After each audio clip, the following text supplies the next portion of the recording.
안녕하세요. 저는 어제 세례를 받은 KM 청년 모정순입니다.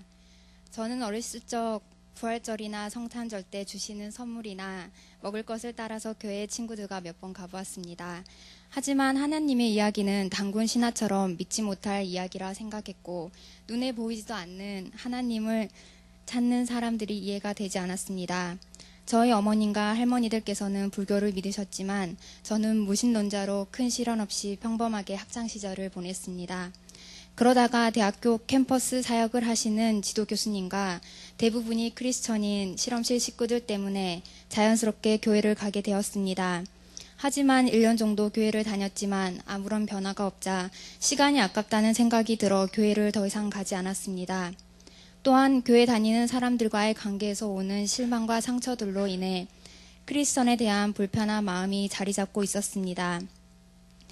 그렇게 박사과정을 마치고 아무 연고도 없는 이곳 샌디에고로 직장을 구해서 오게 되었습니다.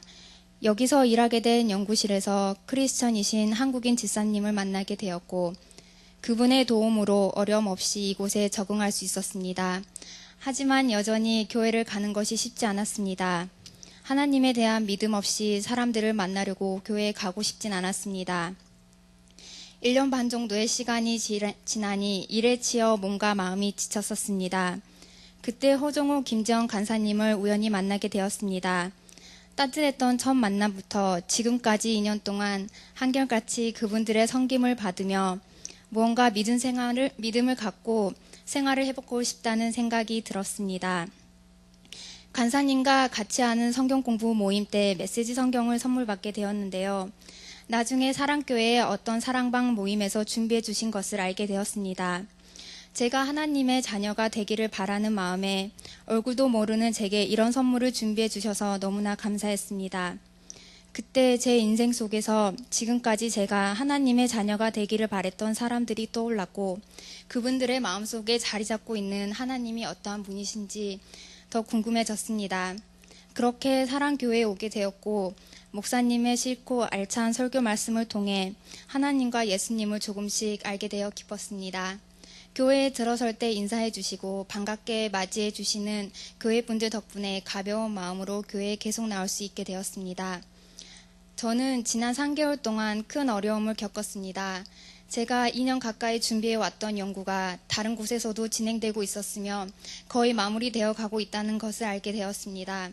저의 연구는 논문을 보내기에 부족했고 저에게는 다른 방도가 없었습니다. 그때 절실히 깨달았습니다. 이제까지 제 인생의 주인이자 삶의 원동력은 저라고 생각했지만 이런 상황에서 저는 아무것도 할 수 없었습니다. 결국 부족한 가운데서도 논문을 마무리해서 보내기로 했습니다. 제가 할 수 있는 건 열심히 기도하며 그 과정들을 준비하는 것이었습니다. 주변에서도 저를 위해 기도를 많이 해주셨습니다. 저는 그러한 기도의 응답으로 몇 번의 길이 열리는 것을 경험했으며 그 과정 동안 정말 그분께서 저와 함께 하시며 도와주시는 것을 느낄 수 있었습니다. 한편으론 KM 청년부 수련회와 내적 치유 세미나에서 제 영혼을 위해서 많은 분들이 기도를 해주셨습니다. 그 기도들을 통해 저는 제 자신을 돌아보고 주님의 사랑을 더욱 신뢰하게 되었고 덕분에 저의 마음이 편안해지고 두려움이 사라져 갔습니다. 세례 받기 전까지 성경 공부 모임과 새가족 과정을 하면서 궁금하고 이해되지 않았던 의문들이 하나씩 풀려가게 되었습니다. 이러한 모든 시간들을 보내며 가랑비에 옷이 젖듯이 자연스럽게 하나님의 사랑을 느낄 수 있었습니다. 그리고 어제 드디어 세례를 받게 되었습니다. 이제까지 미뤄놨던 숙제를 한 듯 너무나 홀가분하고 조금 더 하나님과 가까워진 것에 기뻤습니다. 이제부터라도 늦지 않았다는 마음으로 하나님이 바라시는 대로 살아가고 하나님이 인도하시는 길로 갈 수 있도록 노력하겠습니다. 그리고 하나님이 알려주시는 진리를 제가 놓치지 않고 더욱 깨달을 수 있도록 열심히 기도하겠습니다. 감사합니다.